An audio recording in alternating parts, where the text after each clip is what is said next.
EMI ಕಟ್ಟುವ ಗ್ರಾಹಕರೇ ನಿಮಗೆ ಗುಡ್ ನ್ಯೂಸ್. ಇಎಂಐ ಮೇಲಿನ ಬಡ್ಡಿ ದರ ಇಳಿಕೆಯಾಗುತ್ತೆ. ರೆಪೋ ರೇಟ್ ಮತ್ತಷ್ಟು ಕಡಿಮೆ ಮಾಡಿದ ಆರ್ಬಿಐ.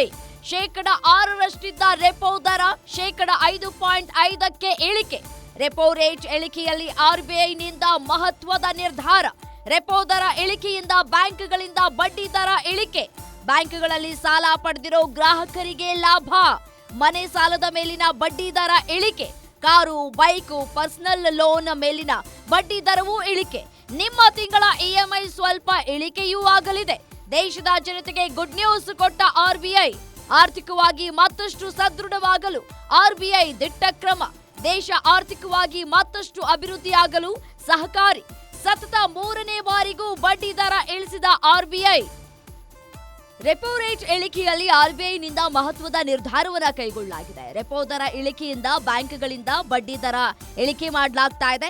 ಬ್ಯಾಂಕ್ಗಳಲ್ಲಿ ಸಾಲ ಪಡೆದಿರುವಂತಹ ಗ್ರಾಹಕರಿಗೆ ಇದು ಇನ್ನಷ್ಟು ಲಾಭ ಆಗ್ಲಿಕ್ಕಿದೆ. ಮನೆ ಸಾಲದ ಮೇಲಿನ ಬಡ್ಡಿ ದರ ಇಳಿಕೆಯಾಗುತ್ತೆ.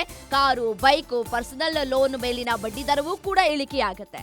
ತಿಂಗಳ ಇಎಂಐ ಸ್ವಲ್ಪ ಇಳಿಕೆಯೂ ಕೂಡ ಆಗಲಿದೆ. ದೇಶದ ಜನತೆಗೆ ಮತ್ತೊಮ್ಮೆ ಇದೀಗ ಗುಡ್ ನ್ಯೂಸ್ ಅನ್ನ ಕೊಟ್ಟಿದೆ ಆರ್ಬಿಐ. ಆರ್ಥಿಕವಾಗಿ ಮತ್ತಷ್ಟು ಸದೃಢವಾಗುವುದಕ್ಕೆ ಆರ್ಬಿಐ ದಿಟ್ಟ ಕ್ರಮವನ್ನ ಕೈಗೊಳ್ತಾ ಇದೆ.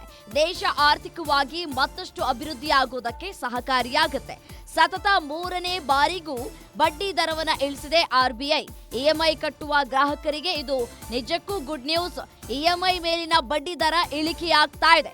ರೆಪೋ ರೇಟ್ ಮತ್ತಷ್ಟು ಕಡಿಮೆ ಮಾಡಿದೆ ಆರ್ಬಿಐ. ಶೇಕಡ 6ರಷ್ಟು ಇದ್ದಂತಹ ರೆಪೋ ದರವನ್ನ ಶೇಕಡ 5.5ಕ್ಕೆ ಇಳಿಕೆ ಮಾಡಿದೆ.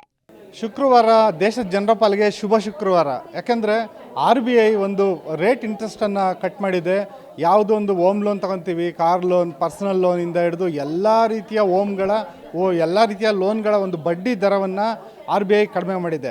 ಅಂದರೆ RBI ರೆಪೋ ರೇಟ್ ಕಡಿಮೆ ಮಾಡಿದೆ ಸತತ 3ನೇ ಬಾರಿಗೆ. ಅಂದರೆ 0.25 ರೀತಿ ಮಾಡ್ತಾ ಬಂದಿತ್ತು ಕಳೆದ 2 ಬಾರಿ. ಆದರೆ ಈ ಸತಿ ಬರೋಬ್ಬರಿ 0.5% ರೆಪೋ ರೇಟ್ ಕಮ್ಮಿಯಾಗಿದೆ. ಈ ಮೂಲಕ ಎಲ್ಲ ರೀತಿಯ ಲೋನ್ಗಳ ಮೇಲಿನ EMI 0.5% ಕಮ್ಮಿ ಆಗ್ತಾ ಇದೆ. ಅದು ಹೋಮ್ ಲೋನ್ ಇರ್ಬೋದು, ಕಾರ್ ಲೋನ್ ಇರ್ಬೋದು, ಪರ್ಸನಲ್ ಲೋನ್ ಇರ್ಬೋದು, ಎಲ್ಲ ರೀತಿಯ ಲೋನ್ಗಳ ಮೇಲಿನ ಒಂದು ಬಡ್ಡಿ ದರ ಏನಿದೆ ಅದು 0.5% ಇವಾಗ ಕಮ್ಮಿ ಆಗ್ತಾ ಇದೆ. ಈಗ ನೀವು ಫಾರ್ ಎಕ್ಸಾಂಪಲ್ ಒಂದು 50 ಲಕ್ಷ ರೂಪಾಯಿ ನೀವು ಹೋಮ್ ಲೋನ್ ತೊಗೊಂಡಿದ್ದೀರಾ ಅಂತಲೇ ಅಂದ್ಕೊಂಡ್ರೆ ಅದರ ಮೇಲಿನ ಬಡ್ಡಿ ದರ ಒಂದು ತಿಂಗಳಿಗೆ ಸುಮಾರು 1,500ರಿಂದ 2,000 ರೂಪಾಯಿ ತನಕ ಕಡಿಮೆ ಆಗುತ್ತೆ. ಅಂದರೆ ಒಂದು ವರ್ಷಕ್ಕೆ 20ರಿಂದ 25,000 ರೂಪಾಯಿ ತನಕ ಬಡ್ಡಿ ದರ ಕಡಿಮೆ ಆಗ್ತಾ ಇದೆ. ಇದು ನಿಜವಲ್ಲೂ ದೇಶದ ಜನರ ಪಾಲಿಗೆ ಗುಡ್ ನ್ಯೂಸು. ದೇಶದ GDP ಏನಿದೆ ಅದು ವೃದ್ಧಿ ಕಾಣ್ತಾ ಇದೆ. ಭಾರತ ಇವಾಗ ವಿಶ್ವದಲ್ಲೇ 4ನೇ ಆರ್ಥಿಕತೆಯ ರಾಷ್ಟ್ರ ಆಗ್ತಾ ಇದೆ. ಅದ್ರ ಜೊತೆಯಲ್ಲೇ ಜನರಿಗೆ ಒಂದು ಕ್ಯಾಶ್ ಫ್ಲೋ ಏನಿದೆ ಅದನ್ನು ಹೆಚ್ಚು ಮಾಡಬೇಕು ಅನ್ನೋ ಉದ್ದೇಶದಿಂದ, ಅಂದರೆ ಜನರ ಕೈಯಲ್ಲಿ ಹೆಚ್ಚಿನ ಹಣದ ಅರಿವು ಇರಬೇಕು ಅನ್ನೋ ಕಾರಣದಿಂದ ಒಂದು RBI ಇದೊಂದು ಮಹತ್ವದ ನಿರ್ಧಾರವನ್ನು ತಗೊಂಡಿದೆ. ಮತ್ತು ದೇಶದಲ್ಲಿ ಹಣದುಬ್ಬರ ಕೂಡ ಇಳಿಕೆ ಕಾಣ್ತಾ ಇದೆ. ಇದರ ಜೊತೆಯಲ್ಲೇ ಬಡ್ಡಿ ದರ ಕೂಡ ಇಳಿಕೆ ಆಗ್ತಿರೋದ್ರಿಂದಾಗಿ ನಮ್ಗೆಲ್ಲರಿಗೂ ಇದೊಂದು ಯಾರ್ಯಾರು EMI ಹೊರೆಯನ್ನು ತಲೆ ಮೇಲೆ ಹೊತ್ಕೊಂಡಿದ್ದಾರೆ ಅವರೆಲ್ಲರಿಗೂ ಇದೊಂದು ಗುಡ್ ನ್ಯೂಸ್ ಅಂತ ಹೇಳ್ಬೋದು. ಈವನ್ ಪರ್ಸನಲ್ ಲೋನ್ ತೊಗೊಂಡಿರೋ ನೀವು ಒಂದು 5 ಲಕ್ಷ ಪರ್ಸನಲ್ ಲೋನ್ ತೊಗೊಂಡಿದ್ದೀರಾ ಅನ್ನೋದಾದರೆ ಆ ಪರ್ಸನಲ್ ಲೋನ್ಗೆ ಒಂದು 12% ಬಡ್ಡಿ ಆಗ್ತಿದ್ದಾರೆ ಅಂದರೆ ಈಗ ಆ ಬಡ್ಡಿ ದರ 11.5% ಇಳಿಯುತ್ತೆ. ನೀವು ಪ್ರತಿ ತಿಂಗಳಿಗೆ 100 ರೂಪಾಯಿ ಸೇವಿಂಗ್ ಆಗುತ್ತೆ. ಮತ್ತು ನಿಮ್ಮ ಏನೊಂದು ಟೆನ್ಯೂರ್ EMI ಏನು ತೀರಿಸಬೇಕಾಗಿರುತ್ತೆ ಸಾಲ, ಆ ಸಾಲದ ತೀರುವಳಿ ಅವಧಿಯ ಸಮಯದ ಒಳಗಡೆ 1,000 ರೂಪಾಯಿ ಲಾಭ ಆಗುತ್ತೆ. ಈ ಮೂಲಕ ದೇಶದ ಜನರಿಗೆ ಒಂದು ಬಡ್ಡಿ ಹೊರೆಯನ್ನು ಕಡಿಮೆ ಮಾಡುವಂಥ ಮಹತ್ವದ ನಿರ್ಧಾರವನ್ನು RBI ತಗೊಂಡಿದೆ. ದೇಶದ ಬೇರೆ ಬೇರೆ ರಾಜ್ಯಗಳಲ್ಲಿ ನೋಡಿದ್ರೆ ಎಲ್ಲ ರಾಜ್ಯಗಳಲ್ಲೂ ಕೂಡ ಇದು ಅನ್ವಯ ಆಗುತ್ತೆ. RBI ಈ ಒಂದು ಬಡ್ಡಿ ದರ ಇಳಿಕೆ ಅಂತ ಏನು ಮಾಡಿದೆ, ಇದು ರೆಪೋ ರೇಟ್ ಇಳಿಕೆ ಆಗಿದ್ದಂಥ ಸಂದರ್ಭದಲ್ಲಿ ಬ್ಯಾಂಕ್ಗಳು ಈ ತಿಂಗಳೇ ಅಥವಾ ಮುಂದಿನ ತಿಂಗಳೊಳಗಡೆ ಈ ಒಂದು ಬಡ್ಡಿ ದರ ಇಳಿಕೆಯನ್ನು ಜಾರಿಗೆ ತರುತ್ತೆ. ಒಂದು ವೇಳೆ ಈ ತಿಂಗಳು ಅದನ್ನು ಜಾರಿ ಮಾಡೋಕ್ಕೆ ಸಾಧ್ಯ ಆಗದಲ್ಲೇ ಇದ್ದರೆ ಅದನ್ನು ಮುಂದಿನ ತಿಂಗಳು ಜಾರಿ ಮಾಡ್ತಾರೆ. ಮತ್ತು ರೆಟ್ರೋ ಎಫೆಕ್ಟಿವ್ ಅಂತ ಹೇಳ್ಬಿಟ್ಟು, ಅಂದರೆ ಹಳೆಯ ತಿಂಗಳ ಬಡ್ಡಿ ದರವನ್ನು ಕಡಿತ ಮಾಡಿ ಮುಂದಿನ ತಿಂಗಳು ನಿಮಗೆ ಕಡಿಮೆ ಬಡ್ಡಿಯನ್ನು ವಿಧಿಸ್ತಾರೆ. ಈ ಮೂಲಕ ಈ ದಿನದಿಂದನೇ ಏನೊಂದು ಬಡ್ಡಿ ದರ ಇಳಿಕೆಯ ಲಾಭ ದೇಶದ ಜನರಿಗೆ ಸಿಗ್ತಾ ಇದೆ. ಇದು ನಿಜವಾಗ್ಲೂ RBI ಕೊಟ್ಟಿರೋಂಥ ಗುಡ್ ನ್ಯೂಸು.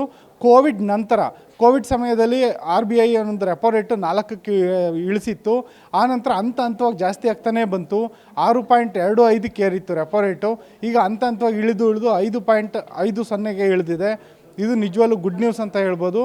ಮತ್ತು ಹೊಸದಾಗಿ ಕಾರ್ ಲೋನ್, ಹೋಮ್ ಲೋನ್ ತಗೊಳ್ಳೋರಿಗೆ ಮತ್ತು ಪರ್ಸನಲ್ ಲೋನ್ ತಗೊಳ್ಳೋರಿಗೂ ಕೂಡ ಇದೊಂದು ರೀತಿಯ ಲಾಭದಾಯಕ. ಆದರೆ ಯಾರೊಂದು ಗೋಲ್ಡ್ ಲೋನ್ ಅಂತ ತೊಗೊಂಡಿರ್ತಾರೆ, ಗೋಲ್ಡ್ನ ಖಾಸಗಿ ಕಂಪ್ನಿಗಳಲ್ಲಿ ಫ್ಲೆಡ್ಜ್ ಮಾಡಿರ್ತಾರೆ, ಅದಕ್ಕೆ ಇದು ಅನ್ವಯ ಆಗೋದಿಲ್ಲ. ಅದು ಅವರ ಒಂದು ಗಮನದಲ್ಲಿ ಇಟ್ಕೊಂಡಿರಬೇಕಾಗುತ್ತೆ.